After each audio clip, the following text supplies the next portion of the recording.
એક મેલો ઘેલો આદમી કાયમ રસ્તા ઉપર હાલ્યો જ હતો. હું તેને જોતો હતો. હું મારી જોબ પર જતો ત્યારે દરરોજ તેને જોતો. રોજ 4 રસ્તા પર તે ભીખ માગતો. જ્યારે પણ સિગ્નલ બંધ હોય ત્યારે મારી કાર પાસે આવી તે ભીખ માટે કંઈક પૈસા માગતો. હું મારી પાસે જે કંઈ પણ હોય તે તેને આપતો. ક્યારેક રૂપિયો, ક્યારેક 2 રૂપિયા, તો ક્યારેક 10-20 રૂપિયા પણ આપતો.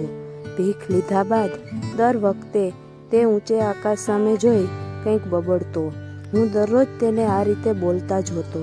તેનું આવું વર્તન જોઈ મને ખૂબ ગુસ્સો આવતો.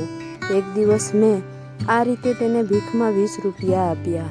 તે દિવસે પણ તે આકાશ સામે જોઈ કંઈક બબડ્યો. આ જોઈ મારો પિત્તો છટક્યો.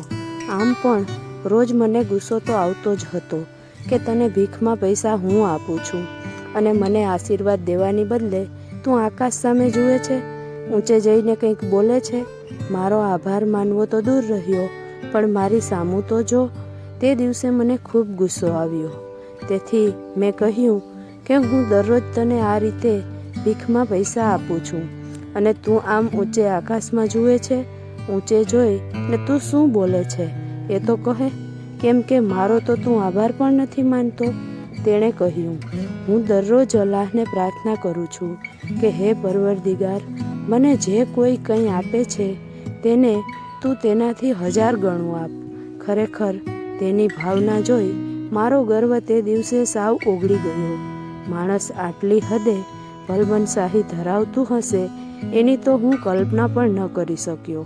દોસ્તો, મારા અને તમારા જીવનમાં પણ આવા કિસ્સા ક્યારેક બનતા હશે. અમુક વર્તન માટે ખરેખર તમે જેની પર ગુસ્સે થાવ છો તેનું કારણ કંઈક બીજું પણ હોઈ શકે છે. આપણે કોઈક ઉપર ગુસ્સે થઈએ પરંતુ હકીકત કંઈક અલગ જ હોય છે. માટે સમય પારખી ને કોઈ વ્યક્તિ સાથે વ્યવહાર કરવો જોઈએ. તેની સામે હકીકત જાણ્યા વિના ગુસ્સે થવું જોઈએ નહીં.